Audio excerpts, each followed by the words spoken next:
Hi, I'm Lily Peterson. And I'm Paul Wilson. Welcome to Beyond Benefits with Benefits Pro. In this episode, we'll be chatting with Stephanie Koch, Director of Human Resources at Hendry Marine Industries. But first, let's catch up with my co host, Lily. How are you? Anything fun or new going on these days? Good, yeah. This past weekend, I had a high school friend come in town. For the audience listening, we're Denver based. So I took my friend to Boulder, Colorado, and we walked Pearl Street and did the Boulder bookstore and all that jazz. So it was super fun. Nice. That makes me happy. Boulder Bookstore is one of my favorite places on earth. So if anybody ever gets a chance, it's my mecca, I would say. Well, that sounds great. I also took advantage of the local fun, and my wife and I went to Denver was hosting a ramen festival. So Oh, we had all you can eat and drink. So we had a good time, and yeah, I would like to do that every weekend. yeah, really, right? Just eat, have fun, hang out. That sounds like Yeah, the perfect weekend. exactly. I'd like to just replicate that on repeat, but as we've talked about, we're both also big readers. So you and I rarely have a conversation that doesn't involve books. What have you been reading these days? Anything fun? Well, I am reading Gretchen Rubin's The Happiness Project, and I'm normally not someone who likes self help books at all. I don't get the point of them. This one is life changing to me. I don't know why. I think it's just how personable she is while writing, backed with research and other people's experiences. I don't know. It's just amazing. I love it. I'm making my mom read it right now. Nice. Yeah. Just as a reminder to people, there's a reason that Lily might be reading that one right now, which is that we're going to have Gretchen Rubin as one of our keynote speakers at the upcoming Benefits Pro Broker Expo in Boston. And yeah, I've been doing the same thing. I've been reading her book and listening to her podcast a little bit. And anybody who hasn't listened yet, I would highly encourage listening to the podcast and also, yeah, reading the book for the very reasons you said. I'm not a big self help book person myself, but this one is a perfect blend of personal experiences. She has a lot of anecdotes about her and her husband and her life. It blends in a lot of science and research. So there's fact based stuff behind this. And then as an English major, I really appreciated like she mixes in all kinds of authors and artists and philosophers. So I really do. I agree with you that it's a nice blend. It's very readable, but there's so many good takeaways out of it too. Yeah, I agree. I also like that she makes it very clear that yes, the stuff she's trying worked for her, but it might not necessarily work for you.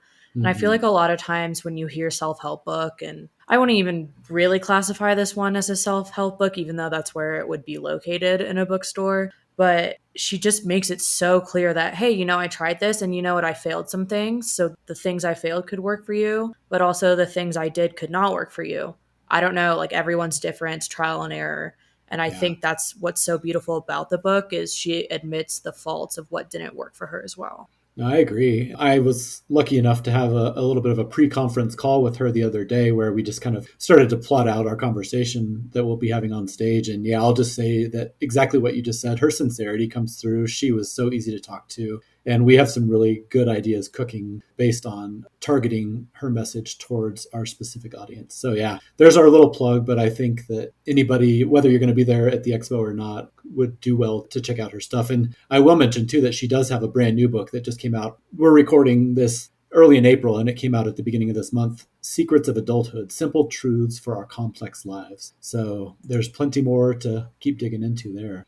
Yeah, that's actually really good to know because I didn't know she had dropped a new book, but also she highlights some of the secret of adulthood in the Happiness Project. So that's a good little segue as well. Nice. Perfect. Yeah. Well, let's move on to the interview with Stephanie Koch, Director of Human Resources at Hendry Marine, who describes herself as a self funded healthcare champion and HR healthcare advocate. In this episode, we'll talk about her evolution away from the status quo, her upcoming session at the Benefits Pro Broker Expo, and a few secrets about HR that she wishes more benefits advisors knew. We'll have all of that coming up next.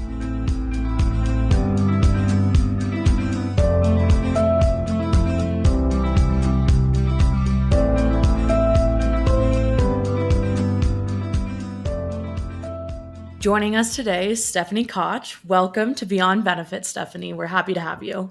I'm happy to be here. Thank you. Yeah, it's so great to have you on, Stephanie. We really do appreciate you taking the time. I know how busy you are, especially in the HR world with everything else going on. Thank you so much for taking time to chat with us today. How are things going in your world? How's Tampa Bay? And can you just tell us a little bit about Hendry Marine and what you do over there? Yeah, sure. So I'm very, very happy to be here on the podcast. So Hendry Marine is actually a holding company for our two shipyard operations. So we're a shipyard at the Port of Tampa, and we have 300 full-time employees and extremely busy. And I think we all know it's very difficult to find skilled trade people. And, certainly we're always chasing our tails. And, in human resources, it's one of those situations where we never know what's going to be thrown at us every day we walk into work. So, Yeah. we're always super busy, but very grateful to be part of the company. Nice. And you're also lucky because you're working in Tampa Bay. So how bad can it be, right? Tampa is absolutely beautiful, and it just continues to grow and expand, and it's just great living here as well. Yeah. Well, you and I have talked, quite a few times at various conferences and things about kind of your career journey and the evolution that's taken place for you with some of the ideas that you have around benefits and everything. Can you talk a little bit about where you started as an HR professional and when that light bulb went on and kind of your journey since then of starting to poke at the status quo, shall we say? Yeah, this has been my most favorite part of my career. And I've had a 25 plus year career in human resources, which is crazy to say. I feel old now, but that's okay. It means we're wiser, I think. Exactly.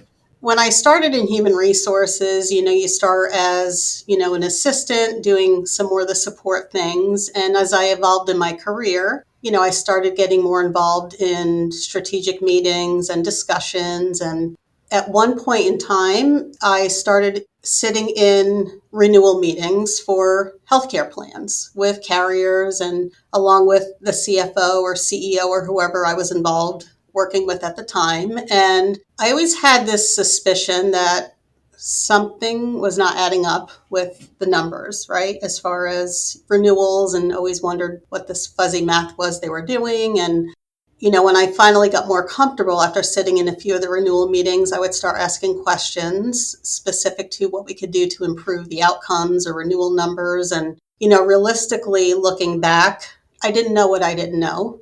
And we were working in self-funded space. And back in 2013 was when I made the switch from a company that was fully funded to a company that was self-funded.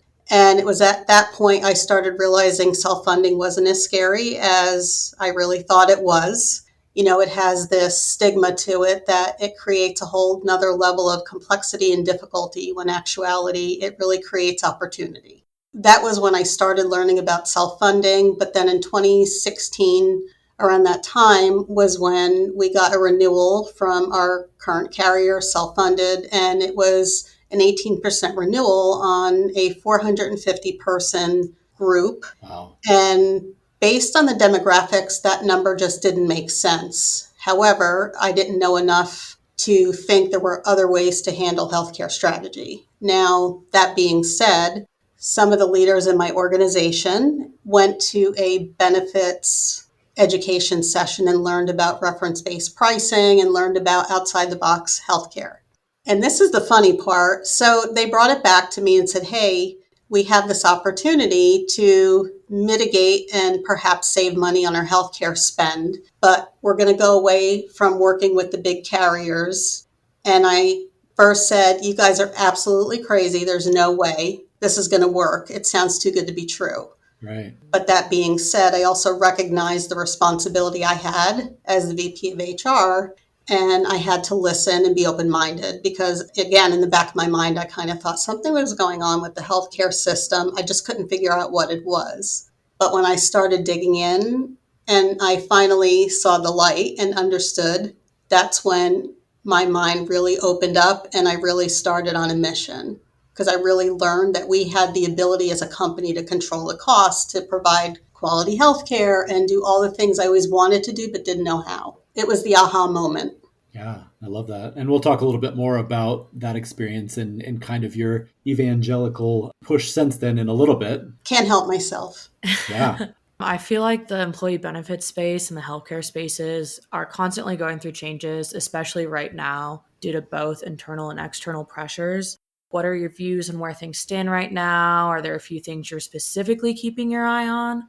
Well, I'm very proud of the work we've done at Hendry as far as being thought leaders in the healthcare strategy space, but certainly we want to keep our eyes on what's happening in the transparency requirements that the government has issued mandates on, seeing what that evolves to, and also making sure that I'm being a good steward for the organization as far as being a fiduciary and doing all the things we're supposed to do. But like Paul mentioned, I also want to make sure I'm continuing to pay it forward and getting out there and sharing what I've learned with other folks so they can experience and information they need.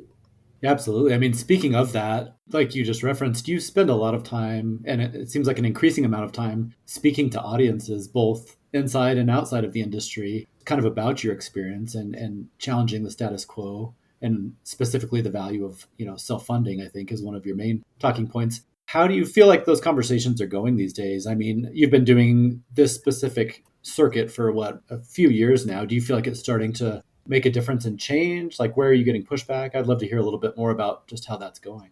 Definitely a left turn I was not expecting to make in my career, because the first time that someone asked me to speak, I said, "Oh, in public? I've never spoken in public before." And that was 2.5 years ago. And it actually became something I enjoyed doing because I realized that I have the ability to have this impact on people.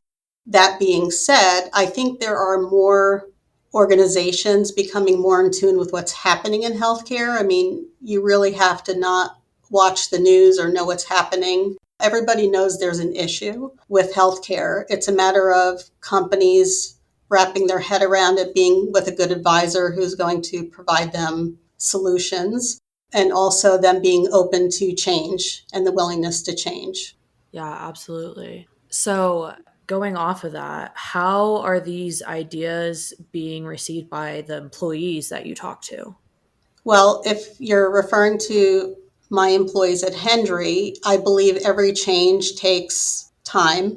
And I think there has to be a stair step into a major change. My employees, we educate them as much as we can, but there are still times where they are challenged. And that's part of any healthcare program you're on, whether you're fully funded with a big carrier or self-funded with a big carrier, or you're doing something that we're doing, which is outside the box. And we curated our own healthcare plan. So other employers, I think everyone still has, a lot of opportunity to learn and be more open-minded about opportunities available. And at the end of the day, with HR, we have so many plates spinning at once. So to have a focus strictly on healthcare, that's a big ask of a company. But one thing I've learned is a company can't afford not to have somebody focused on this, because it's a second or third largest line item. And you can't just keep hitting the easy button and renewing your healthcare the way it's been, or be happy that you got a single digit increase. That just means that maybe the next year you're going to have a bigger increase. So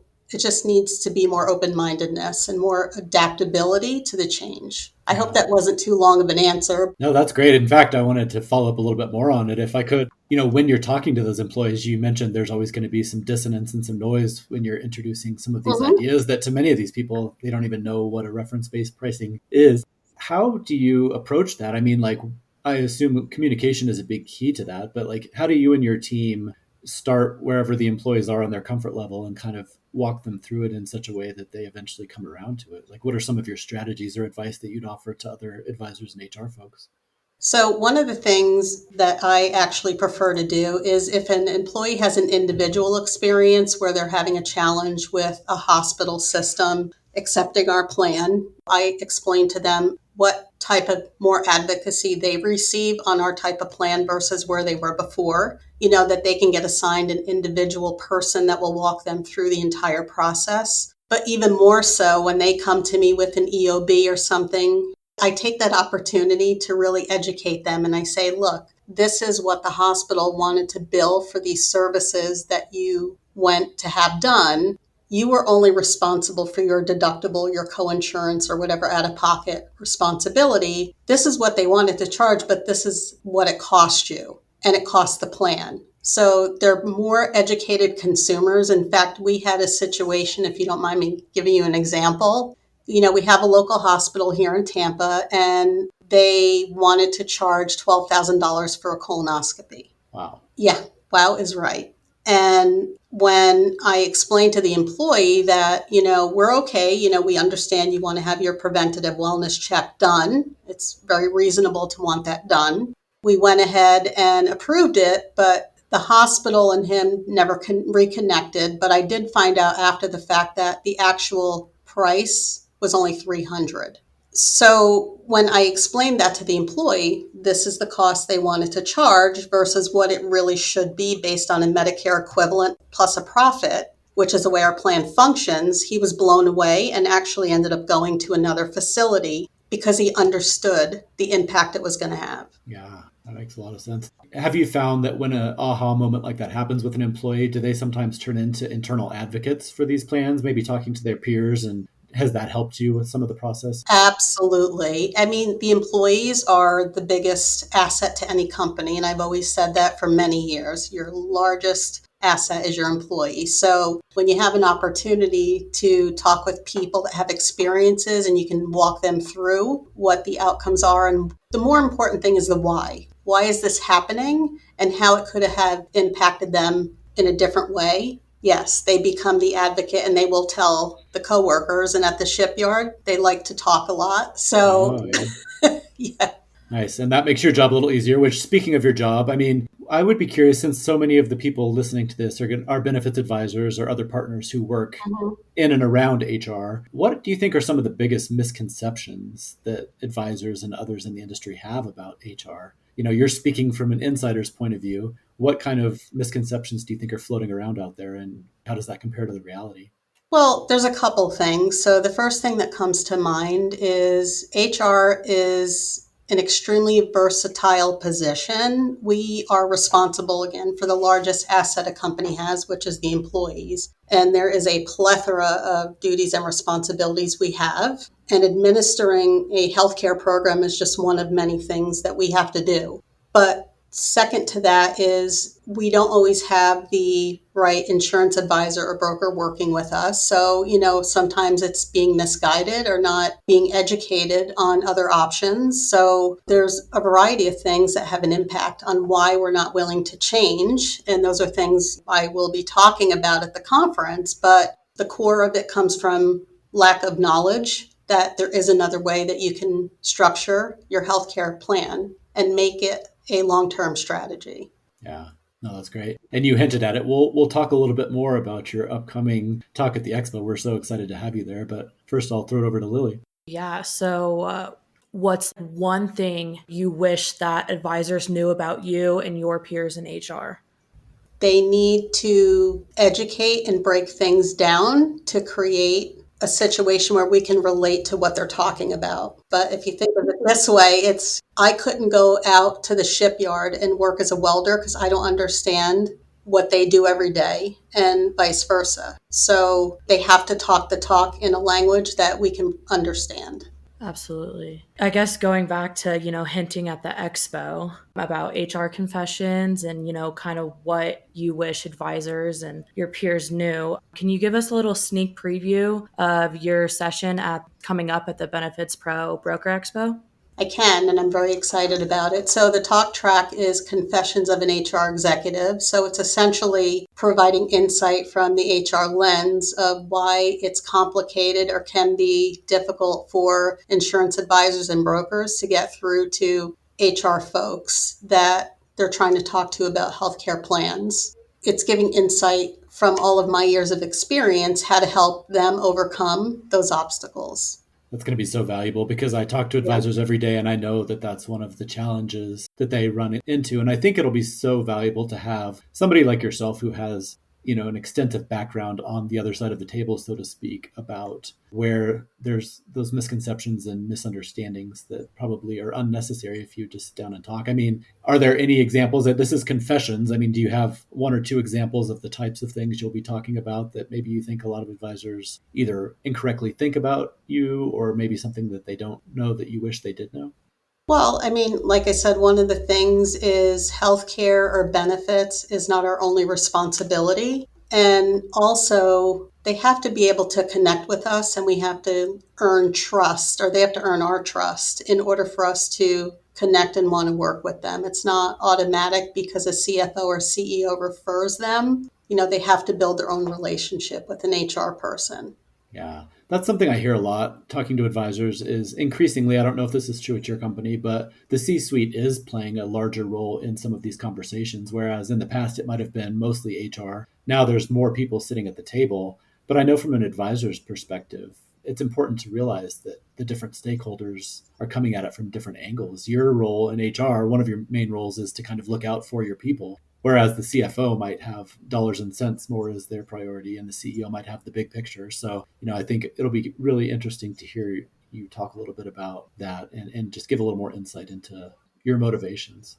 Yeah, and it's not that I don't have it from the financial aspect, because I do now that I've learned, how to handle it that way. But it's also important to bridge any of those gaps between our internal people, and have a united front when talking to an insurance advisor or broker. Yeah, absolutely. I mean, speaking of kind of those conversations around finances, but also especially in the self-funding space, data, technology, transparency, those are all buzzwords, but there's a reason for it. I mean, that's becoming central to what you do. How have you seen data and technology kind of come into play when you're working with your benefits advisor and some of the other partners that you work with every day and trying to come up with a long-term healthcare strategy? How is data and technology playing into that these days? Well, it's extremely important. It's the foundation for creating that long-term healthcare plan strategy, because without data, you don't really know where the root causes are of the costs within the healthcare plan. So having that is critical. So without it, which is what I did for many years, we're just hitting the easy button and renewing based on unfounded information. Yeah. Which I find crazy that companies still renew without reports or any data to support the numbers for the renewal, or without digging into what is causing those claims to increase or change, or having more high dollar claimants. That's information you have to have. Yeah. Related to that, with technology, AI is obviously a big topic across every industry these days. Have you seen any impacts from AI so far, or do you kind of anticipate that changing your role or the way you do certain things?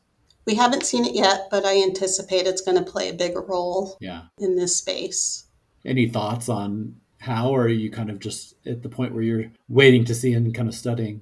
Yeah, I'm actually I'm a student right now, so I'm using a little chat GPT and trying to learn and use it in certain areas. But I know that some of the more progressive insurance advisors might be using that to review contracts, or, look for the buzzwords, right? Yeah, exactly. Absolutely. Also, this is just a complicated space with, emerging It technology, is. trying to, make employees happy and make sure they're not paying ridiculous out-of-pocket costs, trying to work with advisors. It's all complicated, and honestly, it's all hard. How do you stay motivated or not get discouraged while trying to change the industry, especially from this HR perspective?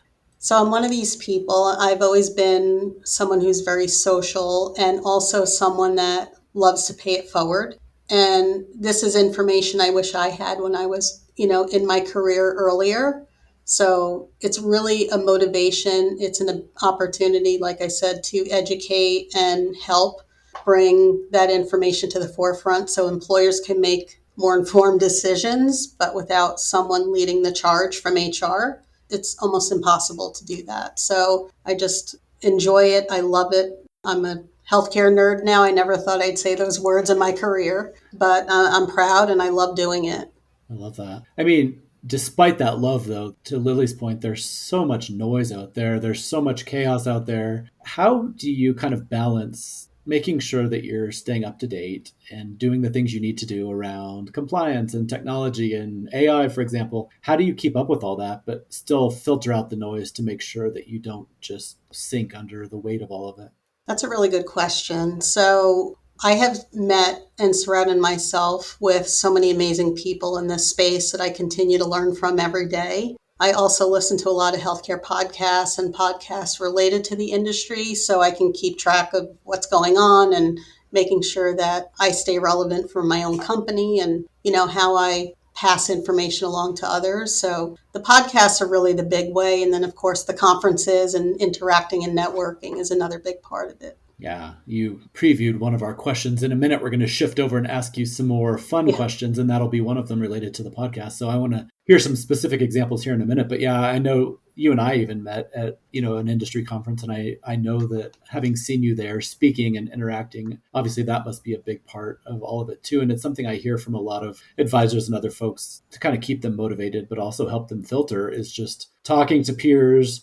Does this work for you? Where have you had challenges? I'm struggling with this. So I'm sure that plays a big role in all of this, and has probably been one of the benefits for you to get out on the circuit. It has. And like I said, that's how I stay up to date, is surrounding myself with people a lot smarter than me and that have been in the industry, that are, might be more in tune with more changes that I'm aware of. So it's definitely been helpful. Absolutely.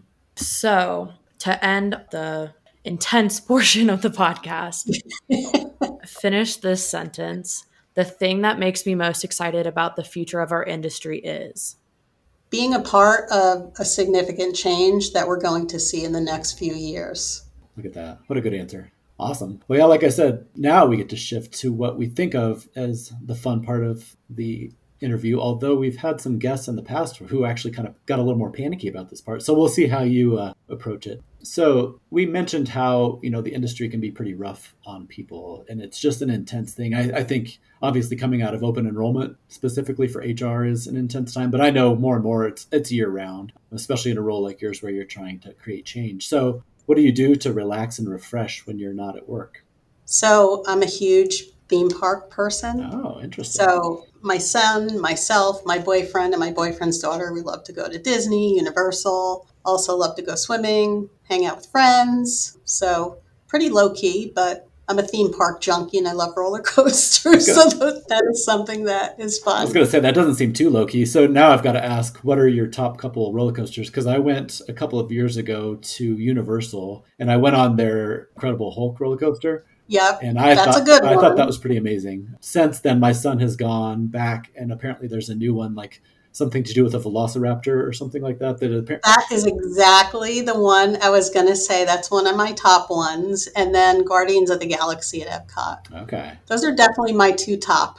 Nice. Okay, I have work to do then. I need to get back. You need to get back. That sounds so fun. I'm kind of jealous. It is. I mean, we live like an hour and 15 minutes from Orlando, give or take, a few minutes, but it's not a bad situation. Yeah. We need to connect offline so you can tell us all the tricks and tips, because I assume the locals know ways to get around the lines, or which days are the best, or that kind of thing. I wish I could tell you I did, but I mean, we have passes, so we're kind of in and out. We're not those people like, okay, we have to get everything done because we're only here one day. Yeah. When you have passes, it's more relaxing. For sure. So you're not so stressed. And my son is 17 and he's special needs. And, we do have a disability pass for him. So it kind of helps us navigate through the lines a little bit because it's difficult for him to hang out in the line for an hour. Yeah, for sure. All right. Well, what industry or business book would you recommend? Or maybe just a book for fun? Because Paul and I are pretty avid readers, so. Okay. So I'm actually in the middle of listening to Marty McCary's Blind Spots right now. Yeah. And I'm just fascinated with the work that he's done. And I had a chance to meet him at a conference in DC in September. So I was geeking out over that, but definitely a great industry book. You caught him right before he really exploded on the scene. I know. Yeah. I felt so lucky. Yeah, that's amazing. And I got to follow up because we are the readers. Just in case you had a chance, was there any books that you wanted to recommend, like a airport novel or just something you read on the beach or anything like that? If not, it's fine.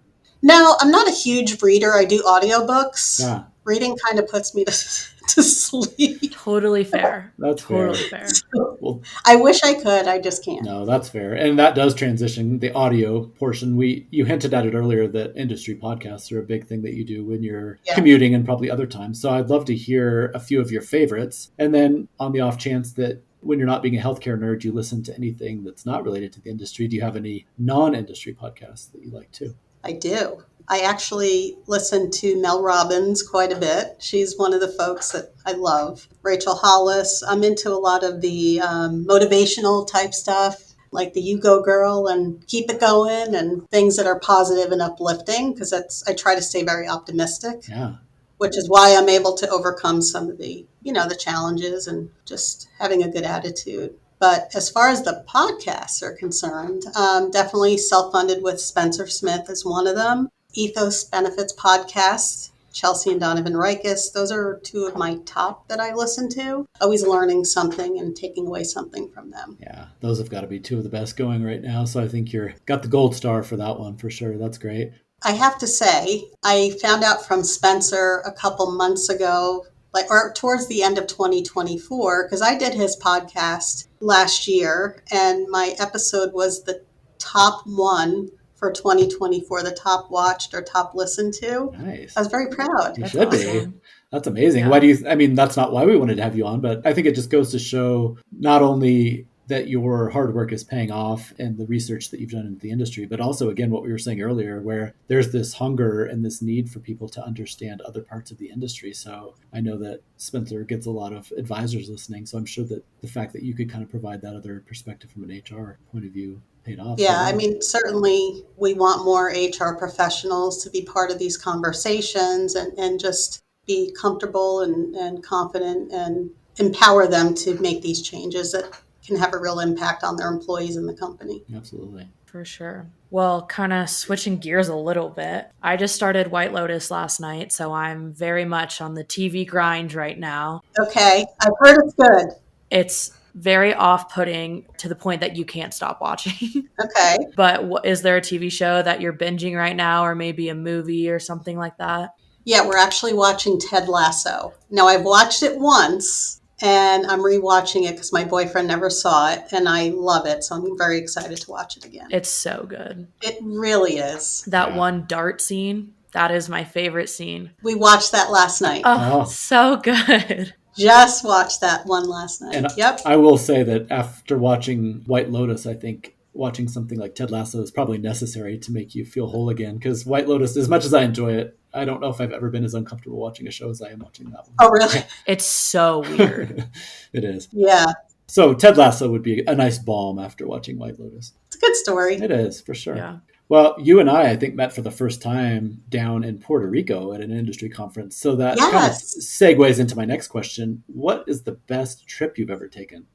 That's a tough one. I have to think about that. Okay. Well, while you're thinking of that, I'll ask another one. Do you have any fun travel plans on the horizon? Maybe it's just going to the amusement park, but anything else that you're planning? Yeah, we're actually going down to Key West in June. Nice.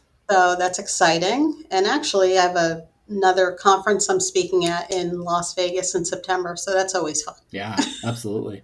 Plus, Yeah, but as we mentioned, you'll be in Boston too. So you've got all kinds of stuff. And I will be in Boston. Yeah. Awesome. Well, I don't want to put you on the spot. Did you come up with anything for the best trip you've ever taken, or one of the best trips you've ever taken? No, Okay. I really haven't. You know, I've gone on a lot of cruises, which I do love cruising. Many, many years ago, I went to Argentina. Oh, see that? That was pretty spectacular, and it was just incredible. Probably a once in a lifetime experience. Yeah, I think that definitely qualifies for sure. Yeah. I'm surprised you go on cruises, though. I think you'd get enough of being around ships with your day job. Yeah. Well, these are commercial vessels that are transporting commercial goods. So, you know, we don't work on the cruise ships. Yeah, exactly. Okay, well, we appreciate you coming by and sharing, your insights and all of that. It's been really fun exploring that and also getting to know you more on a personal level. That's been really nice. So thank you so much for joining us. No, thank you for having me. I'm excited about Benefits Pro, excited about presenting the content, see how it lands. Yeah. I'm excited about it. I think it'll land very well, and I'll keep gently bugging you, because Stephanie has written some pieces for us, and she's going to continue to do that. But she has a couple other things going on, as we've heard today. So we will welcome your articles whenever you can get them our way. But I know that you've got a lot of important things going. So yeah, thank you so much for joining us today. It was great talking to you. Yeah, thanks for having me. It was a lot of fun. For all of our listeners, please subscribe to Beyond Benefits with Benefits Pro anywhere you get your podcasts. And if you want to rate us, we'd love your feedback. If you have any questions or comments, feel free to email me over at pwilson@benefitspro.com, or you can email Lily at lpeterson@alm.com. And thank you to our producer, Zach. Join us again next time for a new episode of Beyond Benefits with Benefits Pro. Until then, thanks for listening.